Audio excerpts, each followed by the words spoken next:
बहुत बहुत नमस्कार करेंगे आप सभी का। आपके साथ मैं हूं ऋतिका पांडे। अपना बिहार हमारे स्पेशल बुलेटिन देख रहे हैं। भागलपुर की खबरों से शुरुआत करें बुलेटिन की, जहां बात करेंगे आज बिहार विद्यालय परीक्षा समिति के बैनर तले पूरे प्रदेश में इंटर की परीक्षा प्रारंभ हो चुकी है, जो 13 फरवरी तक चलेगी। भागलपुर जिले में कुल 40,200 परीक्षार्थी 60 परीक्षा केंद्रों पर परीक्षा देंगे। करीबन जी हाँ, 60 परीक्षा केंद्रों पर परीक्षा देने वाले हैं। जिले में 4 आदर्श परीक्षा केंद्र बनाए गए हैं। वहीं जिलाधिकारी doctor Naval Kishore Chaudhary, senior SP Pramod Kumar Yadav और सिटी एसपी शैलेंद्र कुमार सिंह लगातार परीक्षा केंद्रों का निरीक्षण भी कर रहे हैं और अधिकारियों जी हाँ को कदाचार मुक्त परीक्षा संपन्न कराने के निर्देश दे रहे हैं। डीएम ने बताया है कि परीक्षार्थियों को 3 स्तर की सघन जांच के बाद ही केंद्र में प्रवेश की अनुमति दी जा रही है और प्रथम पाली में सुबह जी हाँ, प्रथम पाली में सुबह 9 बजे तक प्रवेश संभव है। सीनियर एसपी ने बताया है कि सुबह 10 बजे के बाद किसी भी तरह के डीजे या स्पीकर बजाने पर पूरी तरीके से रोक है और नियम तोड़ने वालों के खिलाफ कानूनी कार्रवाई होगी। इस व्यवस्था से परीक्षा शांतिपूर्ण निष्पक्ष संपन्न कराई जाएगी। भागलपुर से राहिल सिद्दीकी की रिपोर्ट।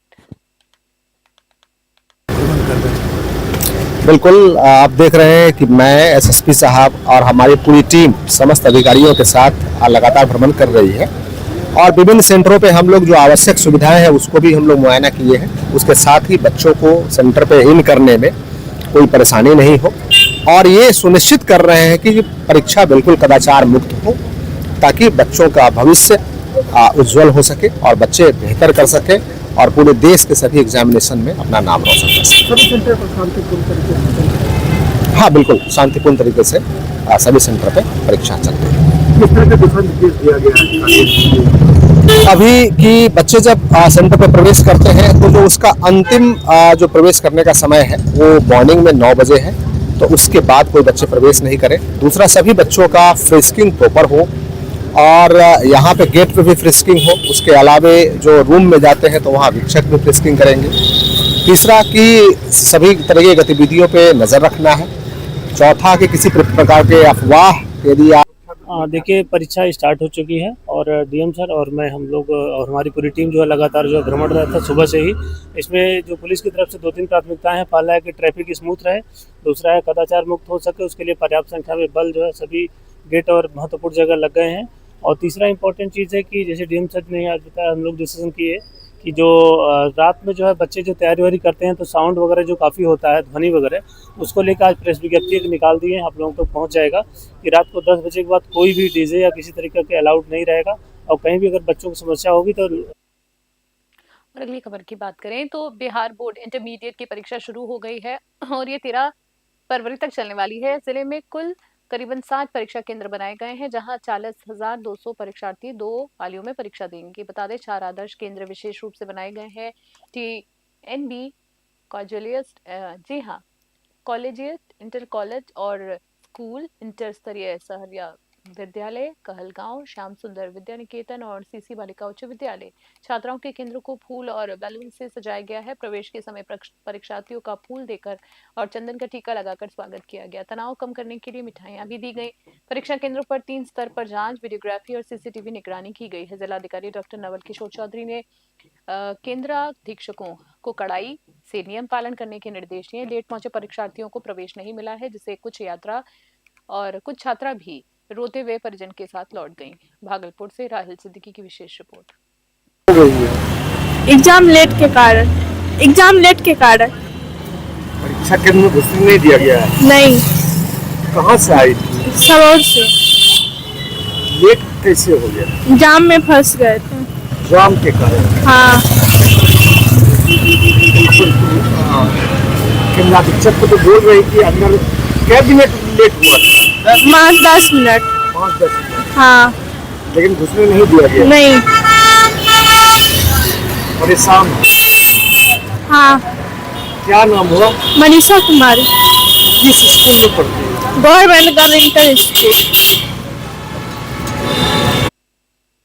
और अगली खबर की बात करें तो अनुमंडल परिसर स्थित मैदान में बड़ी संख्या में मृत कौवों की जांच रिपोर्ट में बर्ड फ्लू वायरस की पुष्टि होते ही इलाके में हड़कंप मच गया है। रिपोर्ट सामने आते ही जिला प्रशासन पूरी तरीके से अलर्ट मोड पर आ गया है और प्रभावित क्षेत्रों के चारों और 10 किलोमीटर के दायरे में सैनिटाइजेशन अभियान शुरू कर दिया गया है।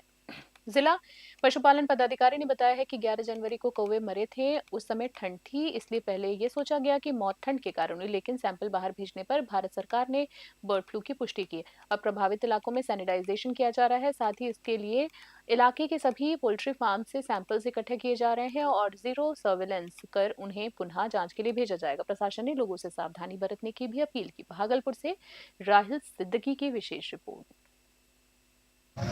ये हमारा जो अभी कौवे की जो मौत हुई थी 11 जनवरी को, उसको बहुत उस समय तो बहुत ठंड थे, तो हम लोग समझे कि पहले ये ठंड से मरी होगी। इसको हमने बाहर भेजा, इसका सैंपल कलेक्शन करके बाहर भेजा। अभी भारत सरकार से इसकी पुष्टि हो गई, बर्ड फ्लू की पुष्टि हो गई।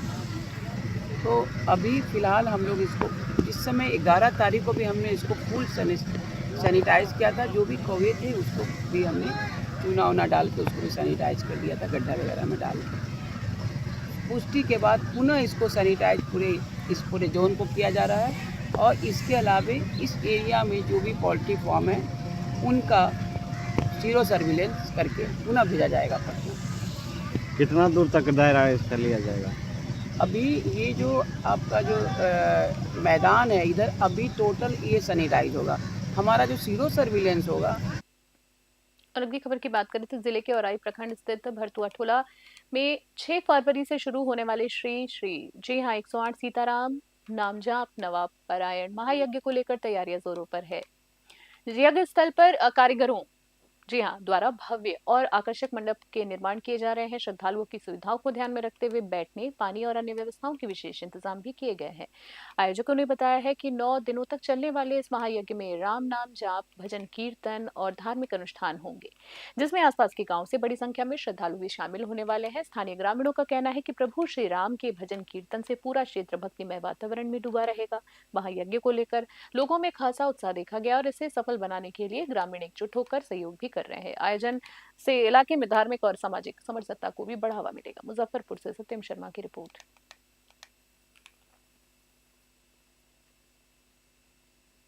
बहुचर्चित फर्जी शपथ पत्र और अवैध भूमि नामांतरण मामले में पुलिस की सुस्ती अब सवालों के घेरे में आ गई है। जगदीशपुर थाना कांड संख्या 3/26 03/26 के सूचक सैयद एनाम उद्दीन ने पुलिस महानिरीक्षक को आवेदन देकर निष्पक्ष जांच, SIT गठन और शीघ्र गिरफ्तारी की मांग रखी। बता दें आपको खबर में आगे जाने, जहां मामला मृत महिला को कागजों में जीवित दिखाकर फर्जी शपथ पत्र के जरिए जमीन के दाखिल खारिज से जुड़ा हुआ है। जी हां, बड़ा खबर है, जहां सदर SDO के निर्देश पर 4 जनवरी 2026 को प्राथमिकी दर्ज हुई, लेकिन मुख्य अभियुक्त मोहम्मद इस्लाम अब तक गिरफ्तार नहीं हुआ है।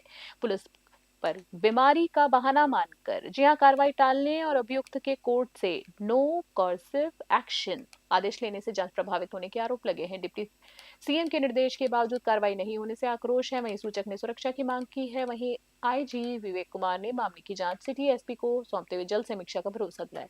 भागलपुर से राहिल सिद्दीकी की रिपोर्ट। हमने जिलाधिकारी को और प्रधान सचिव को ये मामला को दिया है कि गहनता के साथ आप उसकी समीक्षा कर उस पर कार्रवाई होगी। कोई भी पदाधिकारी यहाँ से चले गए हों या सेवानिवृत्त हो गए हों, वो जिम्मेवारी से नहीं बच सकते। उनकी जवाबदेही और जिम्मेवारी तय की जाएगी। सर जो उम्मीद लगा के आए जनता जिनका काम नहीं हो पाया सर, वो उनके लिए क्या कुछ करना चाहेंगे? मैंने बताया कि जो भी आवेदन वहाँ हुआ है निबंधित, वो सारे आवेदन पर कार्य होंगे और सबकी समीक्षा हो रही है। वो तो कुछ लोगों को सिर्फ एक संदेश देने के लिए वहाँ पर जन कल्याण संवाद के माध्यम से बताया गया, लेकिन सभी आवेदन स्वीकार किए गए हैं। उस पर एक्शन होगा, कार्रवाई होगी। देखिए, जो जगदीशपुर थाना में कांड संख्या 3/26 दर्ज हुआ था, उसका मैं सूचक हूं और आज मैं IG साहब से इसलिए मिलने आया था क्योंकि इस केस में लापरवाही बरती जा रही है।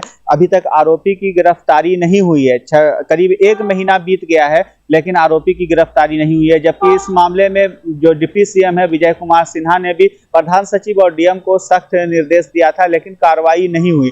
पुलिस की लापरवाही हमको नजर आ रही है, जिसकी शिकायत मैंने आज सर से की है और एसआईटी गठन करने की मांग की है। और जो इस पदाधिकारी ने भी इसमें लापरवाही बरती है उसकी उच्च स्तरीय समीक्षा करने की मांग कर रही है। मांग मैंने की है सर से, आईजी साहब से, और साथ ही साथ अपने जान माल की सुरक्षा की भी गुहार लगाई है। आईजी साहब ने कहा है कि इस मामले को जो है तो मैं गंभीरता से देखूंगा और सिटी एसपी को भी उन्होंने निर्देशित किया है। अब सर देखते हैं कि सर ने कहा है कि आप निश्चित रहिए, आपको मैं पूरी तरीके से इसमें निष्पक्ष जांच होगी और जो भी दोषी होंगे उस पर सख्त कार्रवाई की जाएगी।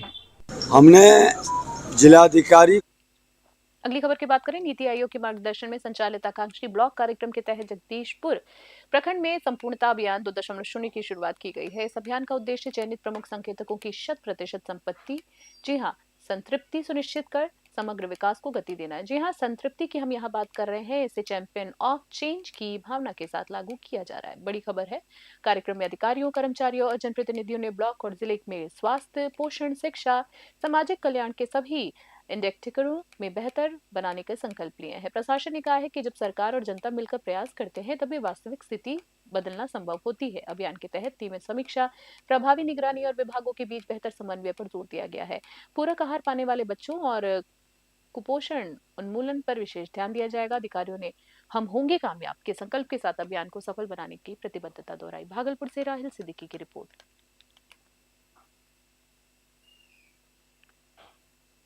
जिले में पुलिस और जनता के बीच दूरी कम करने और बेहतर समन्वय स्थापित करने के उद्देश्य से वरीय पुलिस अधीक्षक कांतेश कुमार मिश्रा लगातार जनसंवाद कार्यक्रम आयोजित कर रहे हैं। और इसी कड़ी में आज एसएसपी मनियारी थाने पहुंचे हैं, जहां सैकड़ों आम लोग और स्थानीय जनप्रतिनिधि शामिल हुए हैं। जनसंवाद के दौरान फरियादियों ने भूमि विवाद, आपसी रंजिश और आपराधिक मामलों से जुड़ी समस्याएं सामने रखी। एसएसपी ने सभी की बात ध्यानपूर्वक सुनी और मौके पर संबंधित अधिकारियों को सख्त निर्देश दिए हैं कि शिकायतों का समयबद्ध तरीके से समाधान किया जाए। एसएसपी ने पुलिस की कार्यप्रणाली में पारदर्शिता लाने और जनता का विश्वास जीतने पर जोर दिया। उन्होंने कहा है कि ये प्रक्रिया केवल मनियारी थाने तक सीमित नहीं रहेगी और जिले में अन्य थानों पर भी लगातार ऐसी ही कार्रवाई जारी रहेगी, ताकि अपराध मुक्त समाज की दिशा में ठोस प्रयास किए जा सके। मुजफ्फरपुर से सत्यम शर्मा की रिपोर्ट। आज मनियारी थाना पहुंच के सब आम लोगों के साथ जनसंवाद किया गया। जी, पुलिस मुख्यालय का निर्देश रहा है कि हम लोग अलग अलग थानों में जाके लोगों से संवाद करें और उनकी समस्याएं सुने। तो इसी क्रम में आज मनियारी थाना में जनसंवाद किया गया है और लोगों की समस्याएं सुनी हैं। इस दौरान कुछ व्यक्तिगत समस्याओं का भी निराकरण किया गया है। यातायात और साइबर के संबंध में अवेयरनेस भी हम लोग क्रिएट किए हैं और आगे आने वाले समय में हम लोग जो भी समस्या है उसको त्वरित गति से निष्पादन करेंगे। आज मनियारी थाना पहुंच के सब आम लोगों के साथ जनसंवाद किया गया। जी, पुलिस मुख्यालय का निर्देश रहा है कि हम लोग अलग अलग थानों में जाके लोगों से संवाद करें और उनकी समस्याएं सुने। तो इसी क्रम में आज मनियारी थाना में जनसंवाद किया गया है और लोगों की समस्याएं सुनी हैं। इस दौरान कुछ व्यक्तिगत समस्याओं का भी निराकरण किया गया है। यातायात और साइबर के संबंध में अवेयरनेस भी हम लोग क्रिएट किए हैं और आगे आने वाले समय में हम लोग जो भी समस्या है उसको त्वरित गति से निष्पादन करेंगे। आज मनियारी थाना पहुंच के सब आम लोगों के साथ जनसंवाद किया गया। जी, पुलिस मुख्यालय का निर्देश रहा है कि हम लोग अलग अलग थानों में जाके लोगों से संवाद करें और उनकी समस्याएं सुने। तो इसी क्रम में आज मनियारी थाना में जनसंवाद किया गया है और लोगों की समस्याएं सुनी हैं। इस दौरान कुछ व्यक्तिगत समस्याओं का भी निराकरण किया गया है। यातायात और साइबर। खास बुलेटिन में फिलहाल के लिए इतना ही। बने रहे न्यूज़ 21 अभी के लिए। नमस्कार, जय हिंद, जय भारत।